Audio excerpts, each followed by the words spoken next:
Here you go. One burrito. How can you be so calm when our fates are resting on the outcome of a basketball game? 1, have burritos. Orange keeps me mellow. 2, I've seen anime. This is nothing. Imagine if it was spinning tops. And 3, this is nothing compared to Montecito. At least this time no one's hurting us. You know, at this point, I feel like you're doing it on purpose. Look, take the burrito, enjoy some cartoons going head to head with video game characters in a poorly defined sports game that on a regular day we wouldn't be able to understand, that is now complicated beyond all reason. Oh, also featuring a sports athlete. Sure.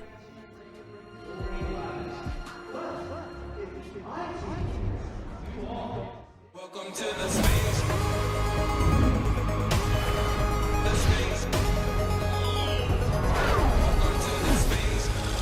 Welcome, King James. I am the king of this domain. Ben, listen, man. All right. This is gonna be one of those podcasts where I'm just gonna be of two minds of this. I'm just gonna have to split my brain in two ways because Can you do that? I can't compartmentalize my brain sometimes, and I'm going to do it by saying I like this Space Jam movie. It is not a good movie. I'm just gonna come right off the bat and just be honest. How did you feel? Actually say the exact same thing? Again, I love it when a podcast has people talk about things they agree on. But that is exactly how I felt. I was like, this movie is not a good movie, and I friggin' love it. Right. I love this experience. Like, I'm having so much fun watching this movie that I don't care it's not a good movie. Yeah. Like I don't understand, and I can't pinpoint why I like a lot of the stuff of it. Like, honestly, I feel like there are some tinges of nostalgia. Like, it honestly felt like the first time when I watched the original Space Jam when I was a kid, but just like with updated references. So I'm gonna throw out all the stuff I know that I don't like, and then maybe I'll find some of the stuff that I do like later. Let's talk first about our new Michael Jordan, LeBron James. Mm-hmm. Him and his son can't act out of a paper bag. Like, the kid that plays his son and him, that line delivery is just awful. Yeah. And that is something that did kind of surprise me, because I've seen LeBron in some other things. Mm-hmm. Like in the Amy Schumer movie Trainwreck. Yes. He plays like the best friend to her love interest. Is it Bill Hader? I thought it was Bill Hader. Yeah, I thought he did a fantastic job in that. That's what I hear. But he wasn't a leading man. Like, right. I thought his delivery was pretty good. I was like, and maybe I'm just having a memory of, because I haven't seen that, but I only saw it once. I saw it years ago. I just remember thinking, I was like, LeBron's not bad. He did pretty good as you know, a sidekick character in this movie. So I was like, well, at least, you know, he'll sound a little more natural than like even Michael Jordan, because he didn't. No, yeah, he wasn't an actor, and he knew that. Right. But then LeBron starts delivering lines right off the bat, and I'm like, well, that's kind of wooden. That's kind of like every other athlete that's ever been in a movie. Like, what happened? I don't know if it was the pressure of, this is Space Jam, mm-hmm. and I'm not in like this kind of raunchy buddy comedy, or what the deal was. But his acting was really disappointing. I mean, it didn't ruin it for me, but not at all. Because it's what you expect going into a movie that has an athlete as one of the lead characters. They're not actors for the most part. Mm-hmm. I guess The Rock, you could say, does a pretty good job, and he's an athlete. So that's different. All these wrestlers are coming in with that, mm-hmm. and I feel like they get better as a lot of their movies go on. Like, it might be like 5 movies apart that they get better, but like they are starting to get better. In like the case of The Rock, he's honestly just playing himself at this point, so it's kind of just in a different costume, right? So like, but I'm starting to like you saying that and mentioning the Trainwreck movie. Like, I'm starting to think that maybe it's because it was such a small part that you only got like so many bits and pieces of LeBron James, and you kind of forget intersplice between every other person's acting. Yeah. Whereas here, you get so much of LeBron James, and then you got intersplices of other people's good acting that it becomes so noticeable. You know. And to that point, because I considered that as well, he's not on screen. You know, he's more of an aside role in that film. Obviously, he's on screen a lot. Well, he's a cartoon for quite a bit of the movie, so he actually didn't have to do that much filming. No. But I also, to his credit, Mm-hmm. in the Amy Schumer movie, he was actually acting with real people. Right. This movie is a lot more green screen, is a lot more, looking at tennis balls. Somebody's waving tennis balls around to get you to meet their eye line and things like that. So maybe that had something to do with it. But Possibly. to that same point, even his scenes where he's in, a real environment with real actors, he's pretty consistent. I'll give him that. Mm-hmm. Pretty consistently bad throughout. He just doesn't start putting out like a Laurence Olivier just out of nowhere, just like he just pulled out Shakespeare. It is consistent. It's nothing if not consistent. It's consistently bad, but it's consistent. So like on the opposite side of that, like playing his foil in this entire movie, Don Cheadle killed it. Like Don Cheadle as the villain in this was probably one of my favorite things I've ever seen. I don't know if it's because I'm just like gradually loving Don Cheadle more and more as I see him in movies, but like here he is chewing up scenery. He's just like he kind of reminds me of James Dean's Hades from Hercules. Yeah. You know? Wait, not James Dean. Not James Dean. James Woods. James Woods. Jeez. I could. You said it, and I was like, wait, and I could not think of the name. James Woods. Yeah. Right, James freaking. James Dean was long dead by the time Hercules came out.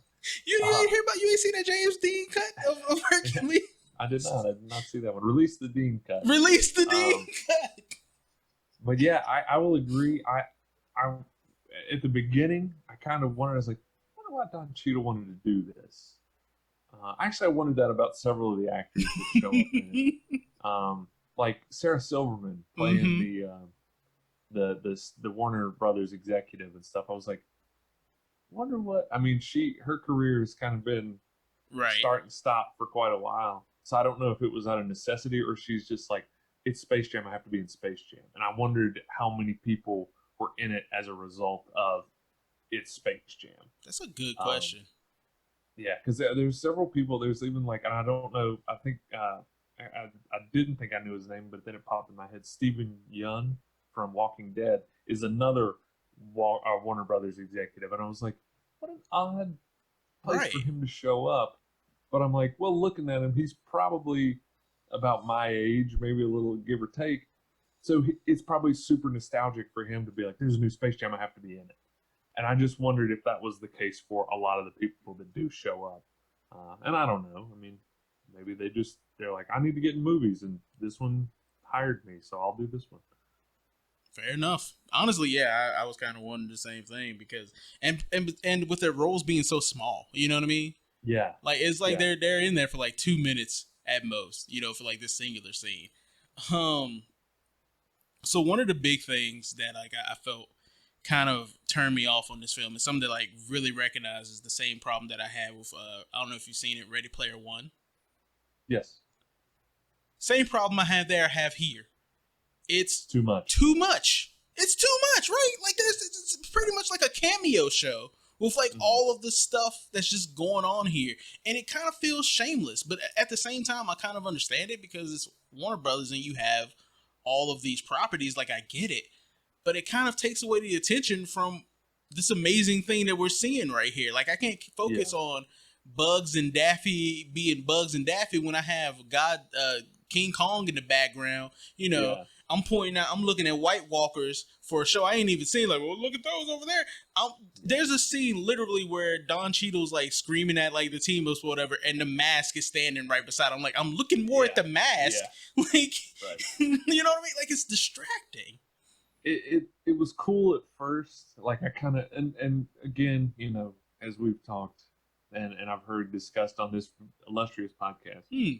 Everything's a universe. Mhm. Everything has to be a cinematic universe now. And I think the whole thought process for Warner Brothers was, we've got all these properties. We have not been building a universe, a Space Jam universe, or really a Warner universe, but this could be the introduction.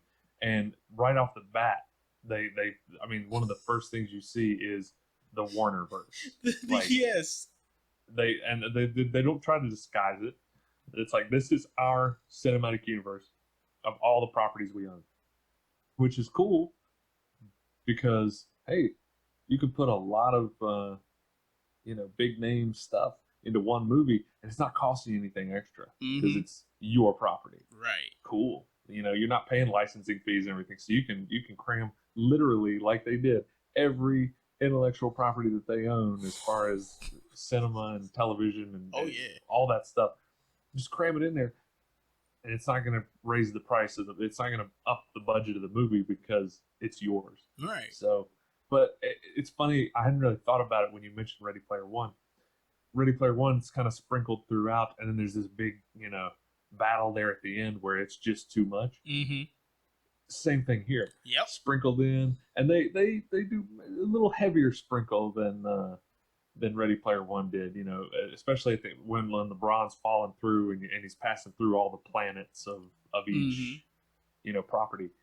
But then the when the basketball game starts, I mean, it's just cameo. Like, and to your point, yeah, it is. At first, I'm like, look at that, that's cool. And then I'm like, I'm exhausted looking in the background, like, because I'm trying to spot who I haven't seen yet, the subtle, the Easter egg type stuff. It becomes a movie Where's Waldo?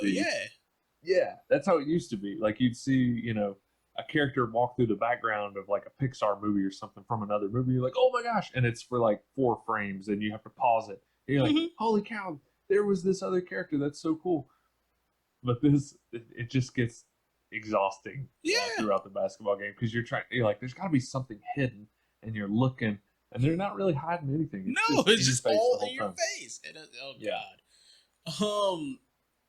So we have, and of course, people go on this podcast and spoilers and stuff. But our mystery cameo, like the other in the original Space Jam, Mr. Cameo was Bill Murray. He comes out of nowhere, takes off his shorts like he's ready to play. This one, kind of lackluster. Like, I'm not even gonna lie, kind of lackluster. We had Michael B. Jordan, which I'm not gonna lie, that crushed me when. I mean, because I gotta say, and I should have prefaced any of my statements going into this discussion. I was 10 years old when Space Jam came out, the original with Michael Jordan. So I was, the bullseye of that demographic, and I loved it. And I have such a not only nostalgia, but just nostalgia is so huge in our culture now, anyway. But I loved Space Jam from the minute I saw it as a kid, and I still watch it now. Right. And it's not a good movie, no, but it's fun, and that's again, the nostalgia it makes me think of when I was a kid, and how much I enjoyed it then. So I was worried about Space Jam, the new legacy. Going into it, I was like, I just don't know how this is not going to be the worst thing I've ever seen. Because, the plot of Space Jam, the original, is not good. No. The fact that it's all going to come down to a basketball game. Like, we got to save miracles. Like, all right. Yeah. Like, it's not good. And you know that. Mm-hmm. But it worked. And it was enjoyable. And it, obviously made a lot of money. And it's this kind of, it was a cult thing, but it's not really a cult thing anymore. It's much more beloved than ever, I think. So I was very nervous about it, and I wondered. I didn't want to read anything on it. I wondered. I was like, will Michael Jordan have anything to do with this? Like being him. I don't know how much you know about him personally. Mm-hmm. Not a lot. Like the Last Dance documentary shed a lot of light of his personality and how he is. Yeah. Okay. For me, growing up as a Michael Jordan fan, because again, like I say, I was I mean, you had to watch a Michael Jordan basketball game when it was on because you'd never seen anything like it. Right. And every time you had to watch. So I was a huge Chicago Bulls fan, huge Michael Jordan fan. Then he's going to be in a movie, Looney Tunes. That's kind of cool, but it's Michael Jordan. I got to see this movie. Mm-hmm. And then watching that documentary, and he's kind of a bitter, vindictive, ultra competitive guy. I haven't seen that one, but I saw an SNL skit parodying that and talking about his that pretty much that same thing, how he's petty and vindictive and in competition. He it kind of shocked me, mainly because I guess growing up, sort of somewhat idolizing the guy. You don't ever really idolize somebody that you might think is kind of a prick. Mm-hmm. But now I'm like, I think he's kind of a prick, and it doesn't, because this footage from The Last Dance was shot in like '97, and then there's talking heads from today, so it's like, oh, so he's kind of always been this way. But that just made me wonder. I'm like, will he do this, or will he be like, nah, fuck LeBron? People compare him to me. He's not as good. I won't have anything to do with this. So in the scene where they say, I found Michael Jordan, and I'm like, oh my God. And it's halftime, and they need to, because of course they're not going to change that formula. Mm-hmm. The Toon Squad is down big at halftime, and they've got a rally in the locker room, and I found Michael Jordan in the audience, because I kind of thought that was his way in, was they start teleporting people in and everything. Mm-hmm. I was like, Michael Jordan's in that crowd somewhere. And he comes walking down through and everything. And as soon as they showed the silhouette, and as soon as it was his head, I could see like the shape of his head. I was like, that is not Michael Jordan. I knew right then. I was like, that's not him. But it was Michael Jordan, Michael B. Jordan, and he stepped out into the light, and I almost passed out. I was laughing so hard because I was just not expecting Michael B. Jordan to show up there, and I like the fact that he also took his role exactly as it was supposed to be. Yeah. They're disappointed that it's not Michael Jordan. Mm-hmm. Michael A. Jordan, as they call him. And he's like, yeah, he's like, I was just hanging out, and then I got grabbed by this cat. And, and I was like, I thought he crushed it in his, 2 minutes of screen time. But yeah. No, I was disappointed that fun. Michael Jordan was not in it, but I was very happy that Michael B. Jordan was in it, because that joke right there was worth it to me. I thought that was fun. I wanted him to play a little bit. Like, I wanted him to get out there on the older thing, maybe make a Black Panther reference. I don't know, something like that. Yeah, they could have done more with him, but I think that's why I liked it so much, is that they didn't. Mm-hmm. It was not really a throwaway joke, but kind of, as far as screen time and they just the one-liners and stuff that came out of that.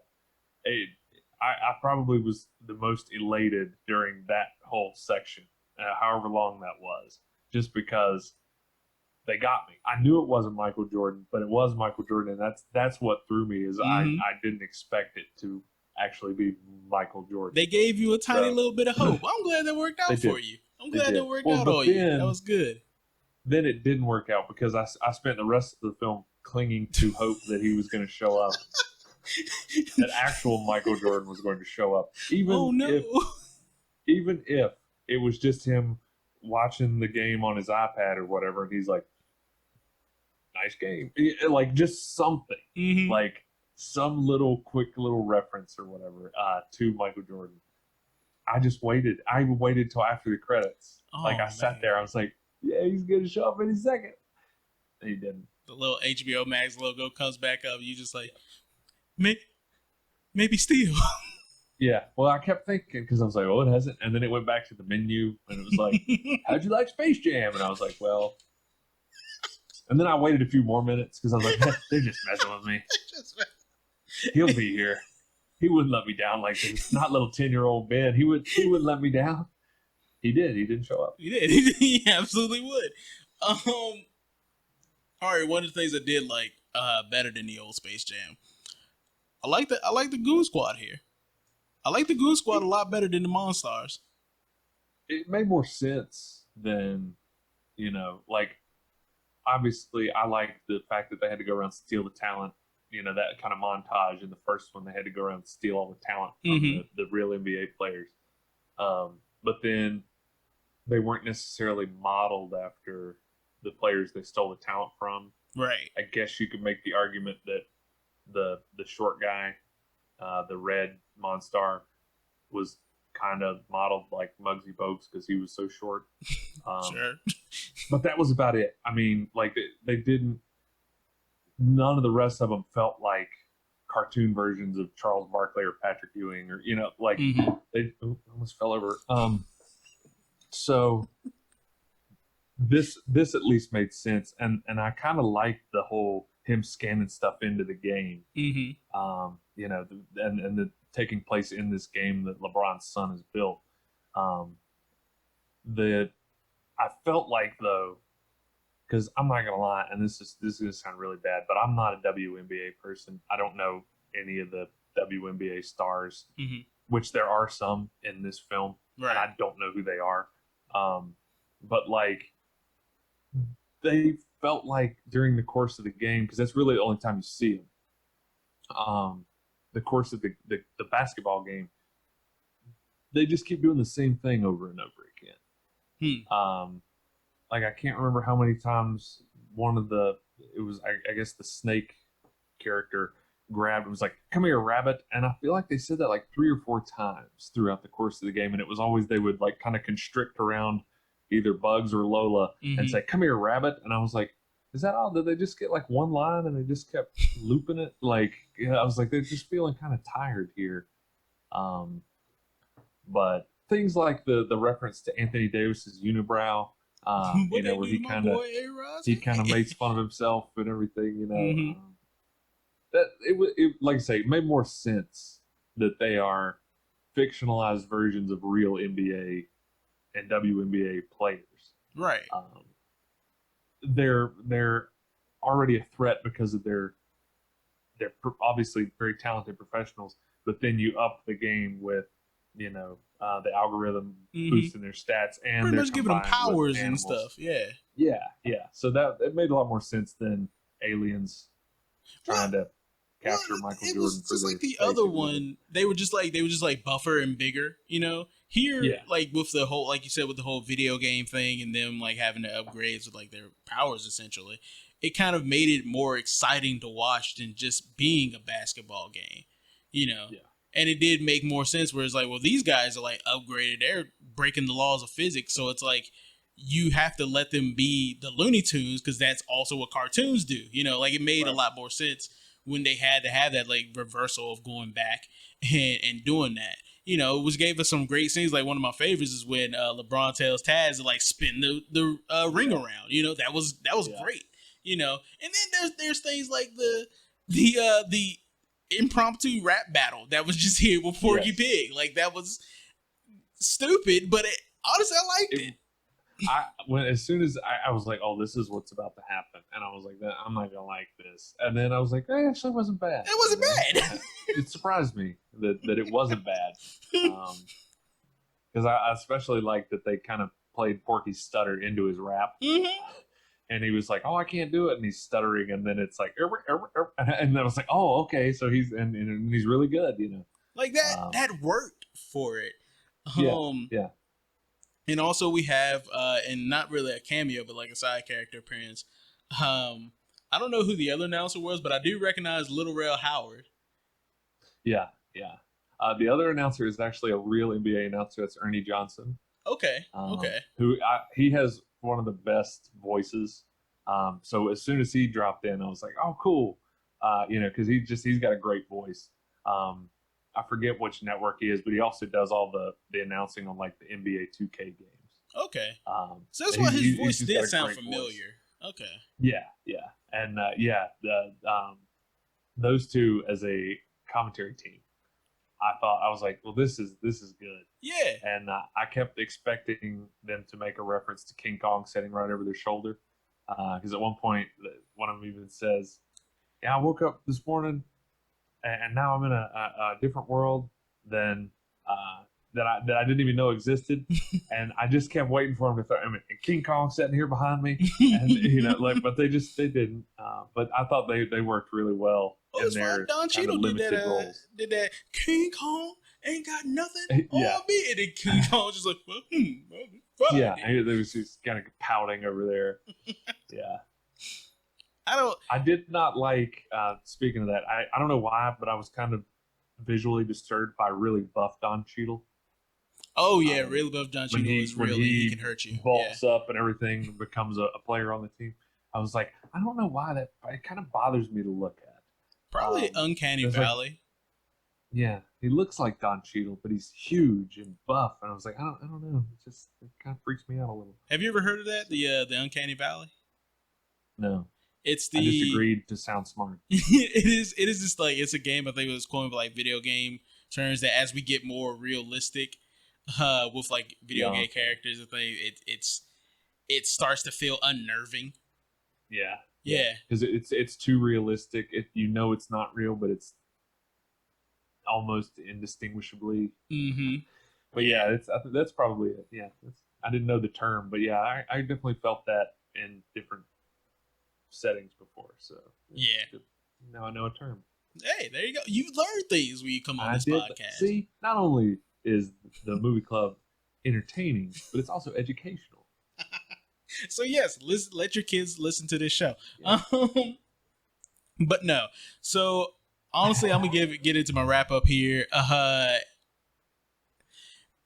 Look, man, this movie's fun for kids. Like, there's nothing else I could say can overwrite that. I mean, that's pretty much the purpose for this. This is gonna be their Space Jam, like it was for us back when we were kids. You know what I mean? So it's fun. It is entertaining. The Looney Tunes are still the Looney Tunes, and there's a nice little warming message here that honestly, yeah, let your kids be their kids. Let people be who they are. Great message. It feels like a gimmick product placement film, but that, like, nothing I say can overwrite that. So I will give this film just a straight up C. Like, that's all I can give it. I got no words for the director MalcolmDLee here, or the writer. Like, y'all did what y'all had to do here. There's nothing I can. Warner Brothers put a dump truck full of money in front of your lawns and said, make us this movie, and you did. And you know what? I was entertained. So, it's not great, it's not bad. Right in the middle of the road. Ben, what about you? So, I feel similar. Mm-hmm. I'm going to give. No, I'm gonna wait and give my grade at the end. Okay. I, again, as I've mentioned, I'm a dusty old man. I was right smack dab in the demographic for the original Space Jam. I did not come into Space Jam: A New Legacy expecting to like it at all. I was morbidly curious, I guess, because I was like, this is just going to be such a train wreck. I need to see it. See what I did there with train wreck? Bring it all back. Yeah. Mm-hmm. So the worst. I was kind of shocked. I think I had set the bar so low in my mind. That's why I enjoyed it so much. But by the time the game actually starts in the film, I was in. I was having a great time. I didn't feel quite like I did as a 10-year-old watching Space Jam for the first time. But I was like, I'm having fun. And that's got to be good for something. Right. The biggest fault for me, and I don't know who okayed this because all the other ones were fine. For me, the absolute worst part and what brings the grade down for me was Bugs Bunny's voice. Really? Whoever plays Bugs Bunny was so bad at being Bugs Bunny that I could not get past it. And that it bothered me to the point where I mentioned it to my wife, and it didn't bother her at first, but by the end of the movie, it really bothered her. She's like, man, he's bad. Because all the other Looney Tunes characters sounded pretty good as far as their kind of iconic voices. Bugs just felt like a guy doing a bad impression of Bugs Bunny. And that for me brought it down to a B. I think just based on the amount of fun that I would have, the fun that I did have with it, had it not been for one of the main characters' voices being so off from what the voice is supposed to be. Can I tell you something? No. Too bad I'm gonna tell you anyway. All right, tell me. The dude who voiced Bugs Bunny is Jeff Bergman, who has been playing who's been playing Bugs Bunny since 1989. No. Yeah. You can't tell me that the Bugs Bunny voice from the original Space Jam is the same as it is in Space Jam: A New Legacy. Let's see here. Because it was different. Because of course I grew up watching old Looney Tunes reruns where Mel Blanc was the voice of Bugs Bunny. So that's Bugs Bunny's voice in my mind. In Space Jam, even as a 10-year-old kid, I'm like, no, it's pretty good. It's not the voice, but it's pretty good. In this film, it is not good. I'm looking on the wikis. All right. But it says IMDb pulled up here.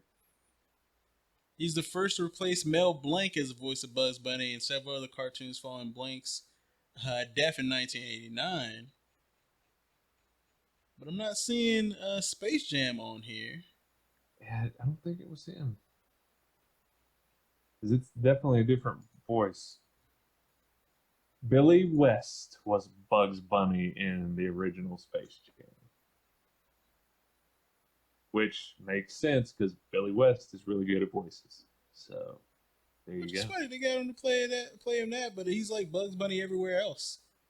When I get him to be Bugs Bunny in I never Jam. heard of the guy, but that was the first thing. As soon as Bugs appears on screen, I was like, "Oh my God, what happened to Bugs' voice?" That's weird. Why have? Yeah. Well, that's a question for another time. I'm gonna leave that as that. But yes, your grade, please.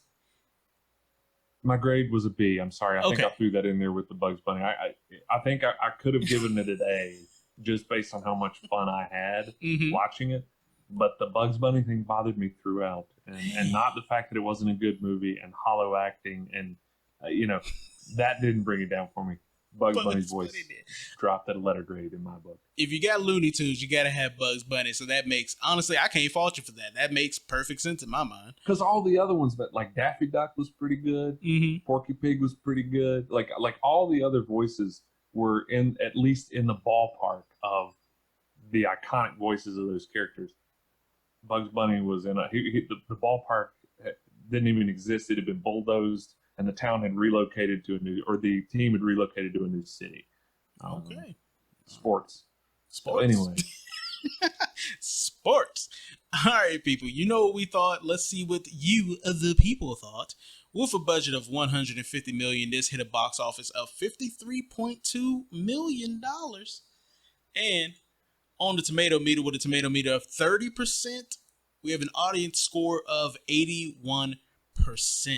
All right, so let's talk about that box office budget real quick, because this was one of the movies, since it's Warner Brothers, which falls under the HBO umbrella. It is under the purview of HBO Max, which is, how I saw it.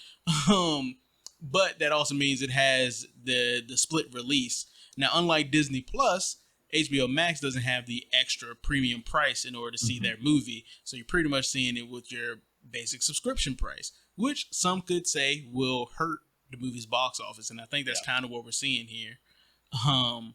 Definitely with the as much as the budget was and as much as it's made, that's a huge dent, and it's got to be because of HBO Max. So I'm wondering, because right now, usually I would say like this is pandemic times, and I don't think that should reflect that, but unfortunately, between Black Widow and Fast 9 hitting such huge box office numbers and like blasting out the weekends that they came out, I don't know if HBO, Warner Brothers, are going to look at that as a possible positive or an excuse, as it were, for that ticket price. I don't know so that could hurt us seeing another Space Jam in the future, possibly. Well, it's Space Jam was it wasn't really, I guess, a franchise when the first one happened. Mm-hmm.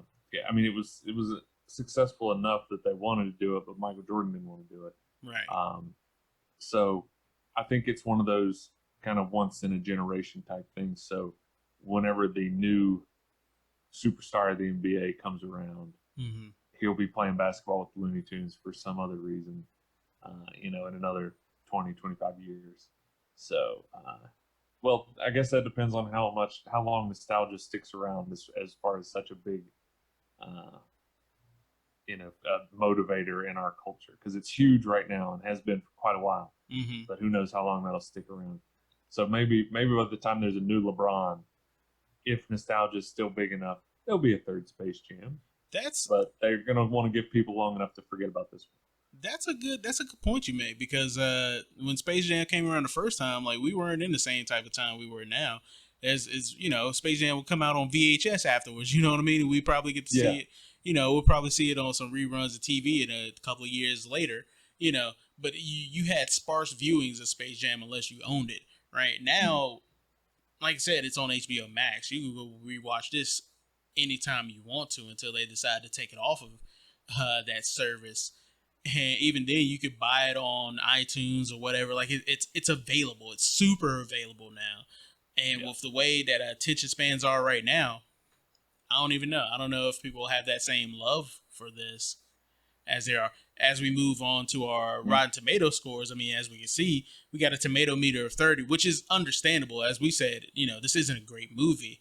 The audience score, though, is 81%. So, the audience is liking this. You know what I mean? Right. Like, people are actually coming out and watching and, reviewing this movie and, giving their thoughts. And they're actually, so, like, it is an audience film.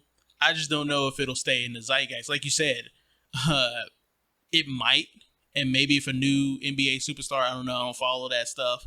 But if somebody is, like, as popular or gets that buzz like LeBron does, maybe they will bring it back. Or, I mean, you said this is like a once in a lifetime, once in a generation thing, but with HBO's thinking now, this is a new time. We could see a Space Jam. They could try to pull out a Space Jam series or something. Yeah. Could be. I don't know. They got to build that Warnerverse. Exactly.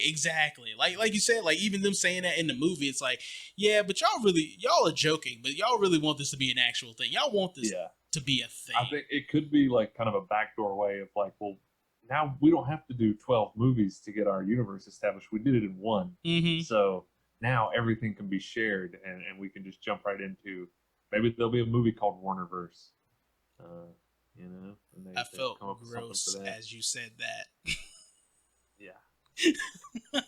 So I don't know. I'm really interested to see how they're gonna take this with at least the numbers, because that right now we're starting to slip back to normal, even though still COVID stuff is happening. Mm-hmm. People, let's not forget that.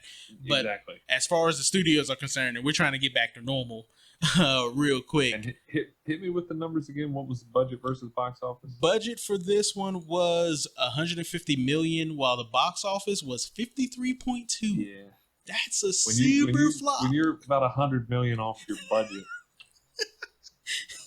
that's not good. No, pandemic times are not.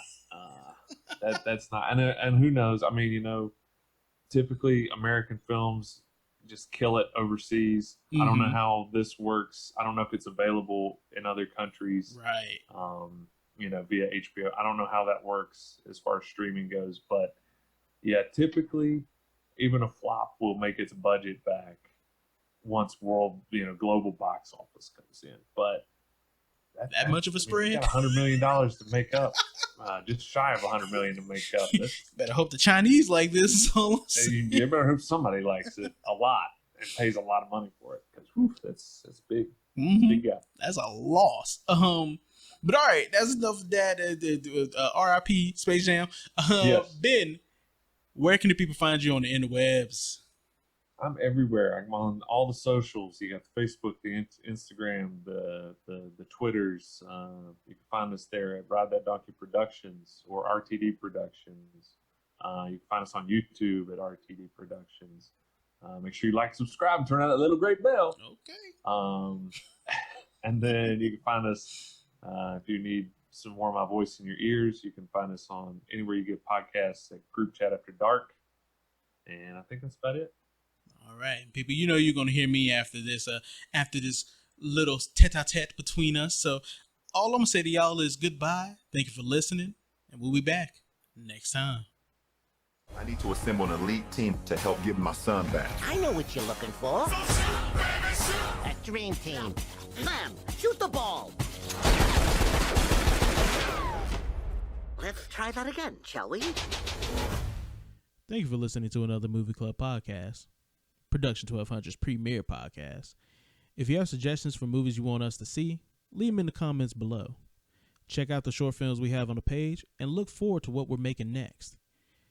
If you want more from us or other ways to reach us, Facebook, Instagram, and Twitter, all Production 1200. If you're listening to us on iTunes, please give us a 5-star rate and review. Trust me, it's what your grandma would have wanted. And if you listen to us on other podcast platforms, do the same if you're able to do those things. It's Trady Price signing off. Hear you next time.